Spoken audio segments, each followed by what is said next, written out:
દેવની સ્તુતિ કરો. આજના આ ખાસ વિશ્લેષણમાં આપણે પાદરી એલ્વિસના એક ખૂબ જ ઊંડાણપૂર્વકના અને રસપ્રદ સંદેશ પર ચર્ચા કરવાના છીએ. આજના આધુનિક સમયમાં જ્યારે લોકો એકલા રહીને પોતાની શ્રદ્ધા પાળવાનું વધુ પસંદ કરતા હોય છે, ત્યારે બાઇબલ એકઠા થવા વિશે શું કહે છે?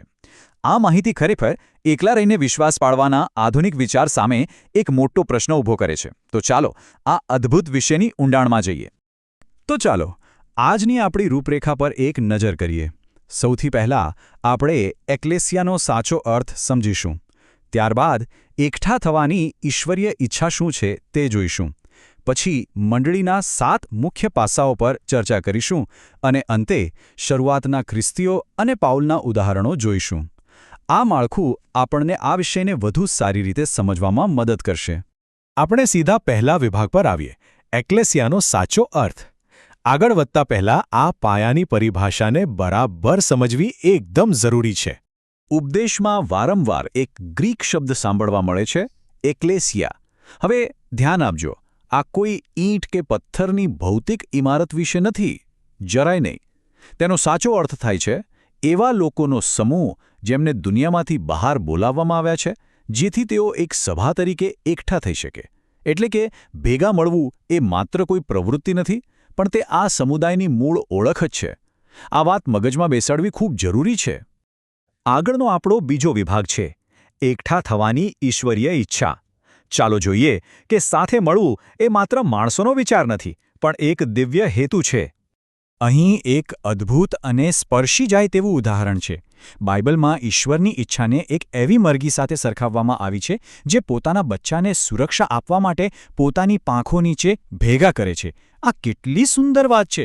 આ શક્તિશાળી દૃષ્ટાંત બતાવે છે કે ઈશ્વર હંમેશા પોતાના લોકોને સુરક્ષા, પ્રેમ અને હૂંફના આવરણમાં એકસાથે લાવવા માંગે છે. મૂળ લખાણમાં 2 પ્રકારના લોકો વચ્ચે બહુ સ્પષ્ટ તફાવત બતાવ્યો છે. એક તરફ એવા લોકો છે જેઓ એકઠા થાય છે અને અવાજ સાંભળી શકે છે, અને બીજી તરફ જેઓ અલગ રહેવાનું, એકાંતમાં રહેવાનું પસંદ કરે છે. આવા લોકોને આધ્યાત્મિક રૂપે બહેરા અને વિખેરાયેલા તરીકે વર્ણવવામાં આવ્યા છે, કારણ કે તેઓ સમૂહની બહાર છે. ટૂંકમાં કહીએ તો એકઠા થવું એ ઈશ્વરનો અવાજ સાંભળવાની ક્ષમતા સાથે સીધું જોડાયેલું છે. સાંભળવું હોય તો સાથે રહેવું પડે. હવે આપણે ત્રીજા અને સૌથી મહત્વના વિભાગ તરફ આગળ વધીએ, મંડળીના 7 મુખ્ય પાસા. પાદરીએ અહીં બહુ સરસ રીતે સમજાવ્યું છે કે એકલા રહેવાથી શું નુકસાન થાય છે અને સાથે રહેવાના શું ફાયદા છે. અહીં પહેલા 4 મુદ્દાઓ જુઓ. આ બધા જ ખ્રિસ્તી જીવનના મૂળભૂત અનુભવો છે, પણ ખાસ વાત એ છે કે તે બધી સામૂહિક પ્રવૃત્તિઓ છે. પહેલું, ઈશ્વરનો અવાજ સાંભળવો. ઈશ્વરનો સંવાદ સીધો જ એકઠી થયેલી મંડળી સાથે થાય છે. બીજું, પવિત્ર આત્માની હાજરી. જ્યારે બધા વિશ્વાસીઓ ભેગા થાય ત્યારે જ આ હાજરી સૌથી મજબૂત હોય છે. ત્રીજું, માફી. સંગતમાં સાથે ચાલવાથી જ આધ્યાત્મિક શુદ્ધિ મળે છે. અને ચોથું, પ્રેમ. પ્રેમ કરવાની આજ્ઞા પૂરી કરવા માટે કોઈ સમુદાય તો હોવો જોઈએ ને. એકલા બેસીને એકબીજાને કેવી રીતે પ્રેમ કરી શકાશે? મને પાદરીનું આ ઉદાહરણ સૌથી વધુ ગમ્યું. એમણે મંડળીની સરખામણી સીધી એક જીમ સાથે કરી છે. જીમમાં શું હોય? યોગ્ય સાધનો અને કસરત કરવાનું વાતાવરણ, બરાબર ને? એવી જ રીતે એકઠી થયેલી મંડળી એ આધ્યાત્મિક વૃદ્ધિ માટેનું જરૂરી પ્લેટફોર્મ પૂરું પાડે છે. જ્યારે આપણે વહેંચાયેલા સંસાધનોનો એકસાથે ઉપયોગ કરીએ ત્યારે જ આપણી આધ્યાત્મિક શક્તિ ખરા અર્થમાં વધે છે. બાકીના 3 મુદ્દાઓ પણ એટલા જ અગત્યના છે. 5મો મુદ્દો છે આધ્યાત્મિક ઉન્નતિ, જ્યાં કોઈ એક વ્યક્તિની આધ્યાત્મિક ભેટ આખા સમૂહને લાભ આપે છે, જે માત્ર સમુદાયમાં જ શક્ય છે.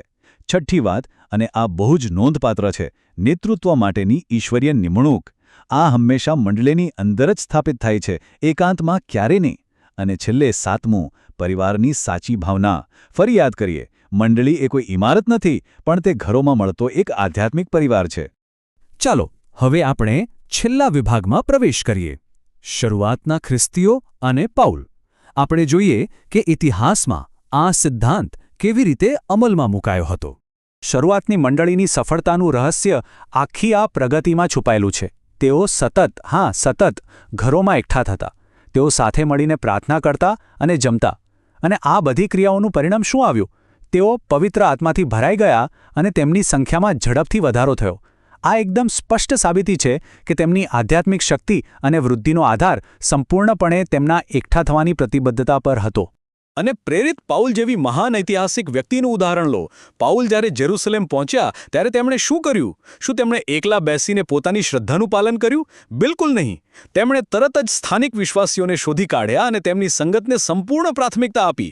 આ ઐતિહાસિક ઉદાહરણ બતાવે છે કે એકલા કામ કરવા કરતાં સંગત સાથે જોડાવું કેટલું મહત્વનું છે. તો આજના આ વિશ્લેષણને પૂરું કરતા પહેલા એક વિચારવા જેવો પ્રશ્ન. જો શરૂઆતના શિષ્યોએ આટલી સક્રિયપણે સંગતની શોધ કરી હતી, તો આપણે આજે શું કરી રહ્યા છીએ? આધુનિક સમયના વિશ્વાસને તે કેવી રીતે આકાર આપે છે? એક્લેસિયાનો આ પ્રાચીન ખ્યાલ ખરેખર આજે સ્વતંત્ર અને એકલા રહીને વિશ્વાસ પાળનારાઓ માટે એક મોટો પડકાર છે. આખી વાતનો સાર એ જ છે કે એકઠા થવામાં અને સાથે મળવામાં એક અદ્ભુત શક્તિ રહેલી છે. આ વિશ્લેષણ ચોક્કસપણે આપણને સમુદાયના મહત્વ વિશે એક નવો દૃષ્ટિકોણ આપે છે.